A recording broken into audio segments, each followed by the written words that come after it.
First call up for Michael Chertoff, St. Petersburg, Florida. William, Independent Line. Hi. Hello. Good morning, gentlemen. Morning. You mentioned the September 10th, 2001 mindset. That made me nervous, so I think it should be September 9th. I was wondering if the missing $2 trillion plus that Secretary of Defense Donald Rumsfeld reported on September 10th, 2001, where those trillions went. Did you all ever find it? I have to say, I must have missed that news report about the missing trillions. I do know that in the run-up to September 11th, the 9/11 Commission looked back at what had been done and what hadn't been done, and I think they found the key problem was collecting information and fusing information so that we could get the best possible picture of the threat we faced. You know, in the Cold War, we worried about bombers and missiles attacking the United States, and that's why we had radar. In the war involving terrorists, we don't have radar that's going to detect bombs and missiles that are going to prevent attacks. What we have is intelligence, and the ability to gather and analyze and integrate all that intelligence is the principal way in which we protect ourselves. Your predecessor, Tom Ridge. And now Mark in Gwen, Michigan. You got your volume down, I know, and you can go ahead with your question for Secretary Chertoff. Yes, hello, Mr. Chertoff. Hello, Mark. I wanted to let you know that I called the Department of Homeland Security and was trying to give them information. They connected me with the FBI, and as soon as I mentioned the wealthy elite, they cut me off. I called back the Department of Homeland Security and asked them, I'm trying to get the Department of Homeland Security some very important information. They connected me back to the FBI. Mark, what is that important information? What is that important information? That important information is called the wealthy elite. We have overwhelming evidence to prove that these people have taken control of the United States federal government. They are the ones that attacked us on 9/11.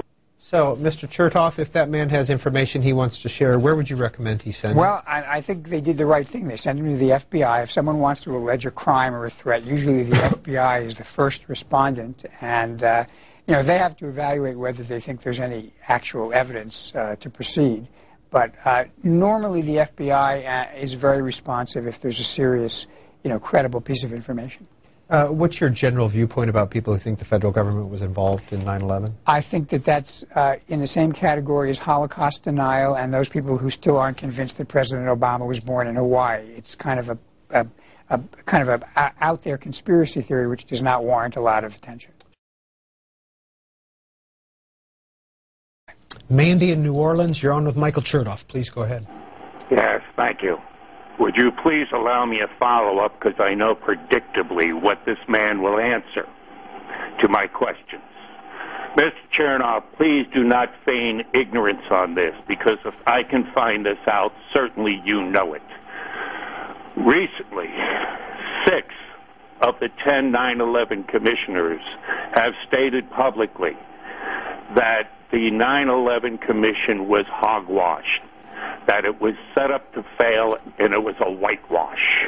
Recently, Bethlehem Publications, 9 scientists that were given debris from the World Trade Centers have found evidence of nanothermite, a high-grade military explosive. Okay, Mandy, thank you. We're going to leave it there because we know where you're going. Mr. Chertoff, you've addressed that question. Yeah, I mean, again, this crops up from time to time, and it has been looked at thoroughly by everybody.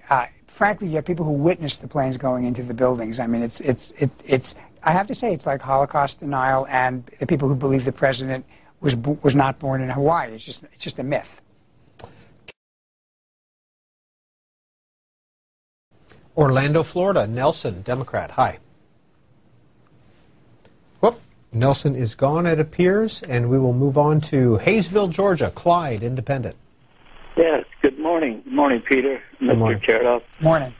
Excuse me, I have 33 years in the military, 5 years working for the Department of Defense, and to this day I still see the cover-up on 9/11. We know that Abel Danger, which infiltrated the terrorist activities, had photographs of the terrorists, knew that they had a plan to attack targets, and a report went forward, sat on either Clinton's desk, I believe it was 98, 99, or Jamie Gorelick's desk, and it was never acted on.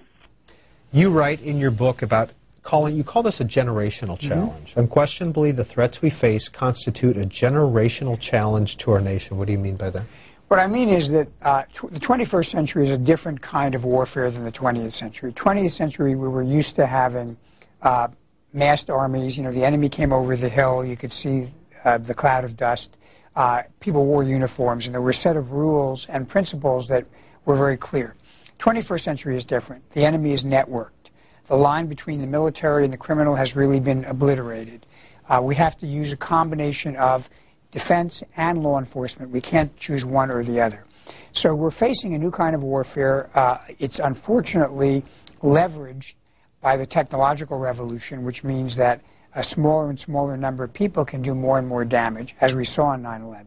And that means we have to completely retool and reconfigure our strategy and our menu of options in dealing with this kind of threat. We can't afford to have boxes and silos anymore. We have to have an open architecture for how we deal with this new, very, very dangerous challenge. And do you think the way the intelligence community is organized today is better than it was? It's clearly, and have we gotten to that point where we're sharing? Peter, it's clearly better, and there is more sharing, but it's not completely where it needs to be. And I'd say there are a couple of areas where that's true. One is we still tend to view what goes on overseas and what goes on over here as two separate domains. And the fact of the matter is, particularly with the Internet, you can't draw that distinction. So we have to have a more seamless intelligence capability. The second thing is our legal principles have not kept up with the new challenges. One of the problems I think we faced right after 9/11 is rules had been written for dealing with foreign intelligence and how we surveil it back in the days of we were worried about the Soviet Union or other countries. And while we still have concerns about nation states, the issue of terrorism is now equal in importance. And we didn't have a legal model that helped us deal with that. So one of the things I think Congress hasn't done and needs to do is to actually sit down and think through in a bipartisan way, what is the legal architecture we need to deal with this 21st century challenge?